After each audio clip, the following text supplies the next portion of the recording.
Assalamualaikum warahmatullahi wabarakatuh. Alhamdulillahirabbil alamin. Semoga kita dalam lindungan Allah Subhanahu wa taala dan kita berada dalam keadaan sehat walafiat. Kembali lagi di acara kita bersama, yakni Tarjih Menjawab, bersama saya Ilham Ibrahim sebagai host. Pada Tarjih Menjawab episode kali ini kita akan membahas tentang halal dan haram makanan dalam Islam. Adapun yang akan menjadi pemateri kita pada kali ini adalah Ustadz Ali Yusuf. Ustadz, bagaimana puasa hari ini? Alhamdulillah, lancar ya. Bagaimana dengan aktivitas sehari-harinya?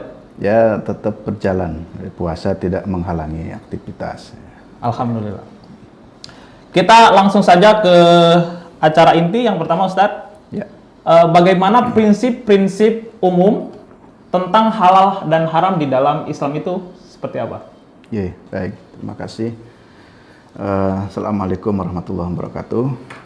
Pemirsa yang dirahmati Allah Subhanahu wa taala, berbicara halal haram itu sesungguhnya dalam pandangan Islam diibaratkan sebuah rambu-rambu ya. Jadi kita ini memang harus paham mana yang halal dan mana yang haram.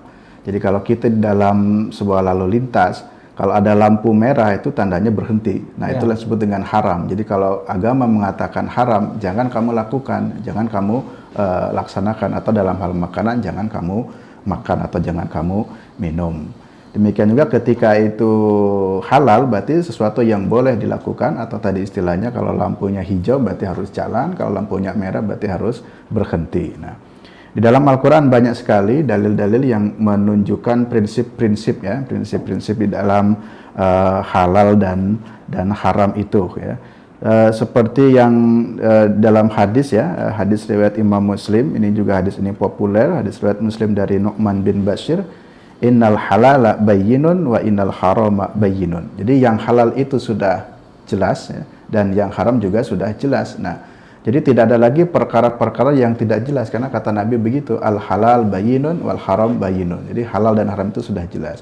Nah, jika kita menemukan sesuatu yang mungkin belum jelas mana halal dan mana haram, maka Nabi katakan wa bainahuma mustabihatun. Berarti di antara keduanya itu adalah ya syubhat ya. Syubhat itu ada keraguan. Nanti yang prinsip dalam syubhat itu adalah ihtiyatnya, hati-hatinya, maka lebih baik kita tinggalkan. Bisa jadi kita belum mengetahui satu dalil ini haram atau halal, tapi karena kita ragu-ragu, maka yang lebih baik kita tinggalkan dulu sampai kita meyakini ada dalil yang betul-betul meyakinkan ini halal, berarti baru makan. Kalau ini haram berarti haram. Kemudian prinsip yang kedua bahwa kita tidak boleh menghukumi satu perkara termasuk dalam makanan, ini makanan halal atau haram, kecuali ada dalilnya. Jadi ada dalil harus jelas, karena prinsip dalam ajaran Islam termasuk kita di Muhammadiyah kan harus berpedoman kepada Al-Quran dan As-Sunnah Al-Maqbulah. Jadi jika ada dalilnya dari Quran, jika ada dalilnya dari hadis, lalu itulah yang kita amalkan. Artinya yang perkara yang halal itu adalah sesuatu yang memang sudah Allah katakan halal, maka halal bagi kita, dan atau sesuatu yang telah diharamkan oleh Allah bagi kita, maka itulah yang menjadi haram ya. Demikian juga prinsip umum bahwa sesuatu dikatakan halal haram itu tadi jika sudah jelas yang halal itu yang bagaimana, yang haram yang bagaimana.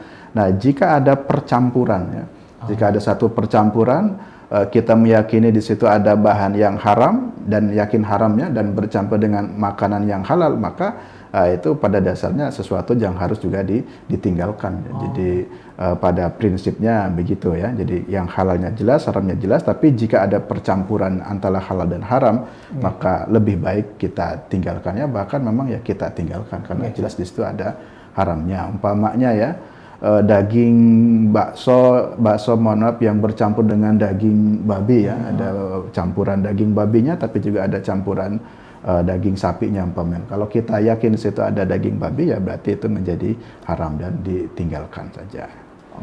Demikian tentang prinsip umumnya. Baik Ustaz.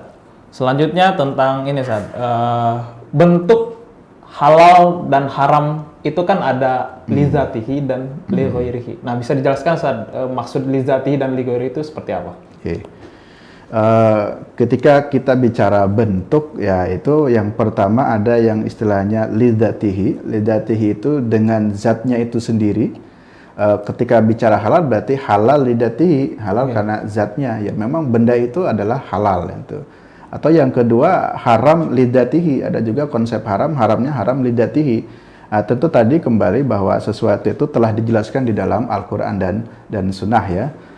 Misalkan di dalam hal contoh yang haram lidatihi, innama harama alikumul maitata waddama walahmal khinzir wa ma ukhila lighairillah, ya wa ma ukhila bihi lighairillah. Ini contoh haram yang lidati, daging babi itu ya, ini sudah jelas lahmal khinzir itu kan jelas haramnya, maka itu haram lidatihi. Walaupun nyembelinya pakai basmalah ya, bismillahirrahmanirrahim, ya itu tetap saja itu haram ya. Jadi tidak bisa berubah menjadi halal, karena ini halal adalah karena lidatihinya, karena zatnya. Jadi karena bendanya itu sendiri memang sudah diharamkan oleh Quran atau diharamkan oleh hadis ya. Kemudian yang kedua ada istilah li ghairihi. Nah, li ghairihi itu karena ada faktor lain. Ada faktor lain, ada sesuatu yang bisa menyebabkan mungkin tadinya halal bisa berubah menjadi haram. Ya. Tapi kalau yang haram tidak bisa berubah jadi halal ya. Kalau yang halal bisa saja berubah menjadi haram. Contoh ya, tentang bahimatul an'am. Nah, bahimatul an'am itu kategori ya seperti ya, ternak ya, binatang-binatang ternak. Yang mudah saja kambing atau ayam lah, yang simpelnya lebih mudah ayam. Di kampung-kampung kita banyak menyembelih ayam. Ayam itu para ulama bersepakat itu halal.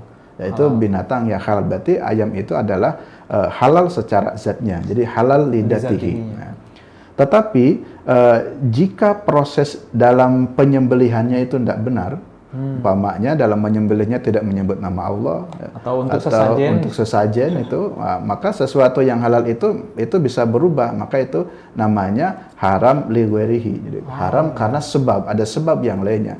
Jadi ayam itu secara zatnya halal, tetapi kemudian karena proses penyembelihannya dengan sesuatu yang bertentangan dengan syariat, maka memakan daging ayam yang disembelih dengan tadi cara yang tidak benar itu menjadi haram. Nah, keharamannya itu karena haram lidatihi. Nah, dan juga harus diperhatikan bahwa haram lidatihi itu umpamanya apa ya? Karena juga ada unsur-unsur yang lainnya tadi ya. Mungkin tadi sudah mungkin nyembelihnya pakai basmalah, tetapi tadi wama ukhila bihi lighairillah diperuntukkan atau sebagai sajian, itu juga menjadi haram ya.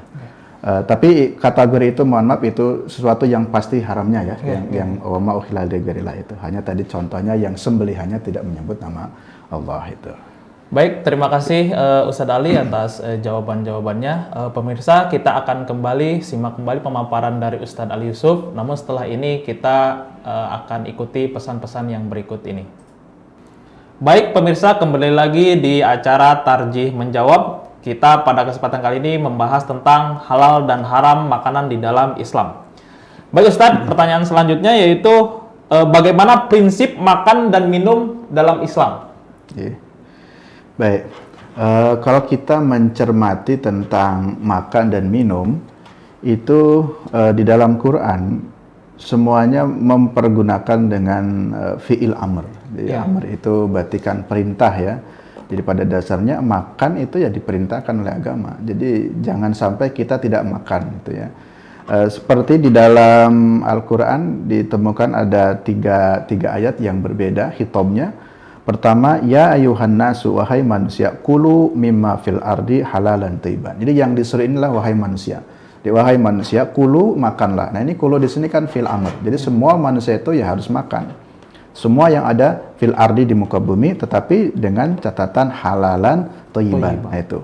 Nah di sini yang menarik justru perintahnya kepada manusia. Manusia itu kan umum. Ada yang muslim, ada yang non muslim. Tapi justru di sini perintahnya supaya makan itu halalan thayyiban. Itu dalam surat Al-Baqarah 168. Ada lagi dalam surat Al-Baqarah 172 itu khitabnya langsung kepada orang yang beriman ya. Ya ayyuhalladzina amanu kulu min thayyibatin. Wahai orang yang beriman, makanlah dari yang thayyib, dari yang baik-baik. Nah, yang menarik saya cermati di ayat ini khitabnya orang beriman, kenapa tidak diperintahkan yang halal ya? Tapi langsung saja ya ayyuhalladzina kulu min thayyibatin, makanlah dari yang thayyib-thayyib. Kenapa? Karena orang beriman itu sudah pasti, ya. Jadi halal itu prinsip bagi orang Islam. Jadi ketika orang yang beriman itu sudah pasti dia harus makan yang haram, maka yang diingatkan oleh Allah, wahai orang-orang yang beriman, kulu min thayyibati ma razaqnakum, makanlah dari yang baik-baik. Jadi orang Islam, orang yang beriman itu kalau halal jelas prinsip, tetapi yang tidak boleh dilupakan makan itu juga harus yang thayyib. Jadi perhatikan yang thayyibatnya. Dan yang terakhir di dalam surat Al-Mu'minun ayat 51 ini juga perintah makan itu untuk Rasul, ya. Jadi ya ayyuhar Rasul. Nah, wahai Rasul. Jadi Rasul-Rasul juga diperintahkan untuk makan. Kulu, makanlah, min thayyibatin, dari yang baik-baik. Nah, sehingga di dalam Islam makan itu awalnya ya hukumnya wajib. Jadi perintahnya wajib karena itu menggunakan fi'il amar. Tetapi tidak semua kata amar menunjukkan wajibnya. Jadi sesuatu yang wajib itu bisa saja kalau makannya itu berlebih-lebihan itu menjadi haram lagi karena nanti dilarang. Wala tusrifu, kalau kamu makan, minum jangan berlebih-lebihan. Jadi makan yang berlebih-lebihan yang tadinya hukumnya harus, ya, makan itu menjadi haram. Tapi para ulama banyak merumuskan bahwa makan itu adalah sesuatu yang mubah, ya. Jadi yang mubah. Dan prinsipnya makan itu adalah untuk menjaga energi agar kita bisa beraktivitas. Jangan lupa, ya, prinsip kita itu makan itu untuk hidup. Jadi makan itu untuk kepentingan hidup, tapi bukan hidup untuk makan. Nah, itu beda. Nah, kalau hidup untuk makan itu binatang, ya. Coba lihat kambing, sapi yang di kandang kerjaannya apa, ya makan. Karena hidup untuk makan. Tapi kalau kita makan itu untuk hidup. Jadi kepentingan hidup harus ditopang dengan makan, maka makanlah. Nah, seperti itu, ya, prinsip umumnya. Oke, Ustadz, kalau kita misalkan ada sebuah contoh kasus begitu, Ustadz. Kita datang ke sebuah warung makan, terus kita tidak tahu nih mau makan ayam, tapi ayamnya apakah disembelih atas nama Allah atau bukan? Misalkan kalau yang pedagangnya itu juga non-muslim, nah itu bagaimana, Ustaz? Ya, kembali kepada prinsip pokok yang pertama bahwa ada makanan yang sudah jelas haramnya. Yang diharamkan itu selain babi, bangkai, darah juga itu makanan atau binatang atau sembelihan yang tidak menyebut nama Allah. Dalam hal ini contoh ayam. Nah, ayam itu jika yakin itu tidak disembelih atau tidak menyebut nama Allah berarti menjadi kategori haram. Haramnya tadi haram li ghairihi. Nah, kalau kasus umpamanya pemirsa sekalian lalu ketika mampir di satu warung, situ ada daging-dagingan, ya, daging ayam atau yang lainnya, kita ragu-ragu nih, pemiliknya ini muslim atau non muslim, apakah daging itu disembelihnya sebelumnya dengan nama Allah ataukah tidak, maka ya pada dasarnya kita berhusnudon, ya makan saja. Nah, ini makan saja ini juga kenapa? Karena ada dasarnya, ya. Ada hadis riwayat Imam Muslim dari Umar bin Abi Salamah, Nabi katakan, ya gulam samilah, wahai gulam, bacalah nama Allah, ya. Lalu wakul biyaminika, makanlah dengan tangan kananmu, wakul mimma yalika, dan makanan dari yang terdekat darimu. Nah, berdasarkan hadis ini, si gulam ini diperintahkan untuk menyebut nama Allah, Bismillahirrahmanirrahim, ya. Juga ada hadis lagi, hadis dari riwayat Abu Dawud dari Aisyah, idza akala ahadukum falyadhkur ismallah, apabila seorang di antara kalian hendak makan maka sebutlah nama Allah. Fa inna siya ayat kurasmallahu ta'ala fi awalihi falyakul bismillahi awalihi wa akhirhu. Jadi anjuran kita setiap makan itu lakukan dengan basmalah, sehingga kata Nabi, jika kamu lupa tidak membaca basmalah di awal, ya bacalah di akhir gitu. Atau ketika kita lupa, ya bacalah saat kita ingat. Nah, di sini para ulama mengatakan berdasarkan hadis ini bahwa orang yang membaca basmalah itu insya Allah bisa mencukupi atas keraguan-raguan jika ada satu daging yang kita masih ragu ini disembelihnya menyebut nama Allah atau tidak. Sehingga prinsipnya ya silakan dimakan saja, tapi diawali dengan baca Bismillah. Jadi mudah-mudahan dengan Bismillah ini kita ya berikhtiar kepada Allah, karena kita tidak tahu aslinya, ya, dan kita juga tidak etis juga tanya ini disembelihnya baca Bismillah atau tidak, ya. Nah, saya kira begitu. Oke, berarti adab kita ketika hendak memakan segala sesuatu, yaitu kita harus mengucap basmalah terlebih dahulu. Itu bukan sekedar ritual untuk makan, tetapi juga untuk memastikan bahwa apa yang kita makan itu merupakan makan makanan yang halal begitu, dan untuk menghindari sesuatu yang haram gitu. Baik pemirsa Tarjih Menjawab, kita akan kembali lagi setelah pesan-pesan yang berikut ini. Baik pemirsa Tarjih Menjawab, kembali lagi kita membahas tentang halal dan haram makanan di dalam Islam. Ustadz tadi diterangkan tentang bahwa prinsip utama di dalam Islam itu makan makanan yang halalan thayyiban. Yang menjadi masalah adalah apakah setiap yang halal itu thayyib atau bagaimana, Ustaz? Baik, terima kasih. Tadi saya katakan bahwa prinsip dalam ajaran Islam itu halalan thayyiban, harus halal dan harus thayyib ya. Juga di dalam Al-Quran banyak sekali informasi ayat yang mengatakan secara khusus thayyiban saja ya, seperti dalam surat Al-Baqarah ayat 57, kulu min thayyibati ma razaqnakum. Banyak sekali kulu min thayyibati ma razaqnakum, surat Al-A'raf. Jadi tidak ada tambahan halalnya, hanya thayyib saja. Ada sekitar 7 ayat ya di dalam Quran mengatakan kulu min thayyibatin, makanlah dari yang baik-baik. Nah, sebetulnya menjadi menarik kenapa kok itu diperintahkan harus makan yang thayyib itu. Apakah tadi setiap yang halal itu pasti thayyib ya itu ya. Jadi tidak semua halal itu thayyib ya, tidak semuanya. Sehingga ini Al-Qur'an mengingatkan, tolong perhatikan bahwa yang dimakan itu selain faktor yang halal juga harus yang thayyib ya. Karena thayyib itu artinya standar medis ya.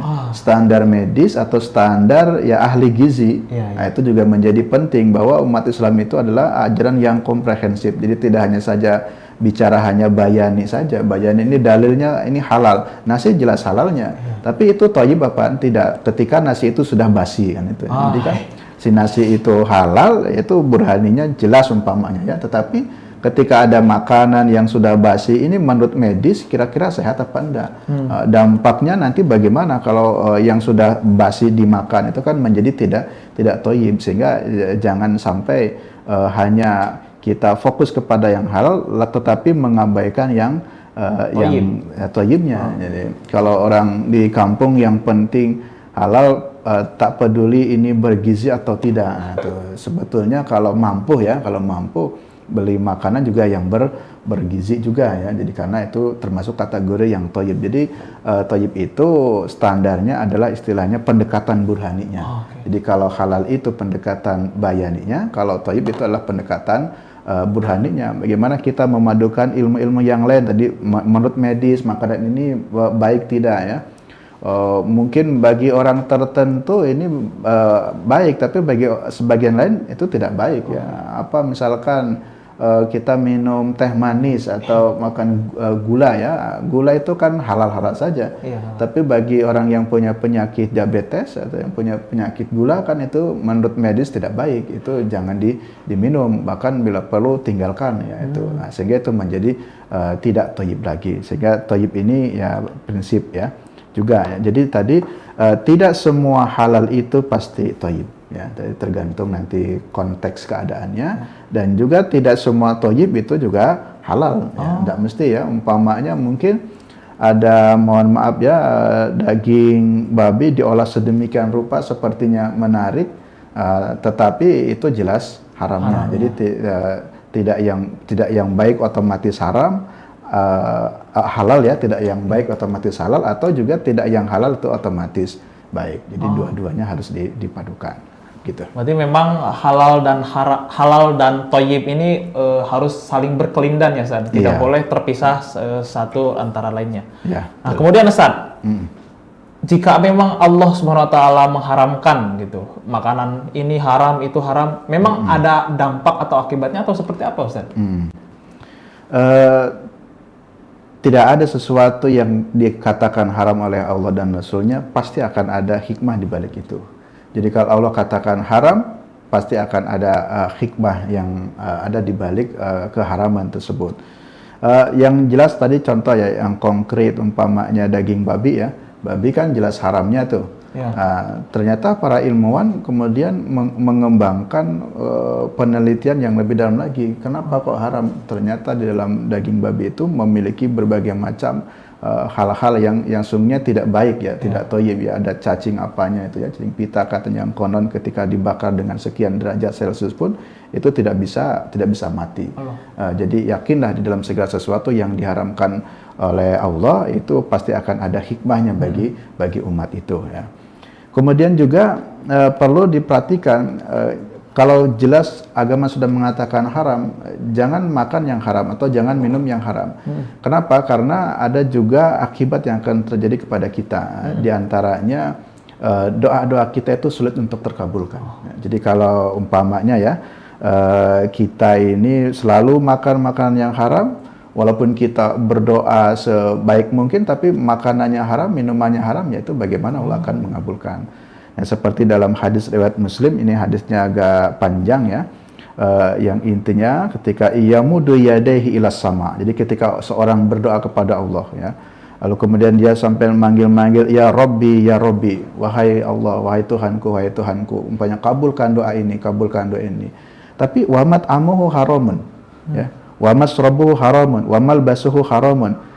Makanan yang dia makan haram, minuman yang dia makannya juga yang haram. Bahkan wa malbasuhu haramun, pakaian yang dia makannya pun haram. Walaupun dia menjerit berdoa kepada Allah minta dikabulkan, tapi dia selalu memakan sesuatu yang jelas-jelas diharamkan oleh Allah, maka fa anna yustajabu lidalik.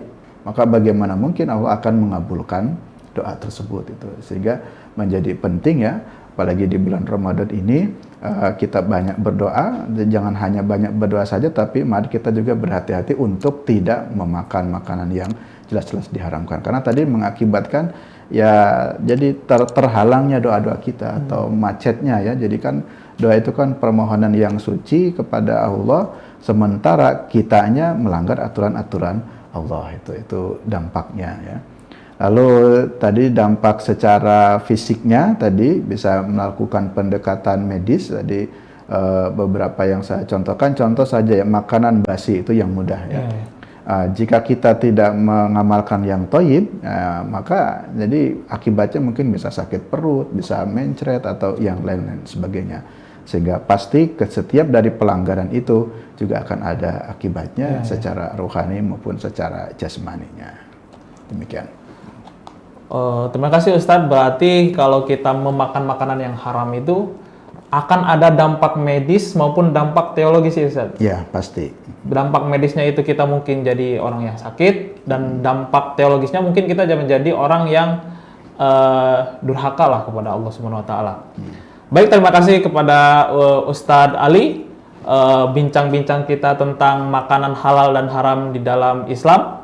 Dikarenakan kita sudah berada di penghujung waktu, saya Ilham Ibrahim bersama kru yang bertugas mohon undur diri. Saksikan secara selalu Tarjih Menjawab di TV-mu setiap hari selama bulan Ramadan. Mohon maaf apabila ada tutur kata yang salah. Assalamualaikum warahmatullahi wabarakatuh.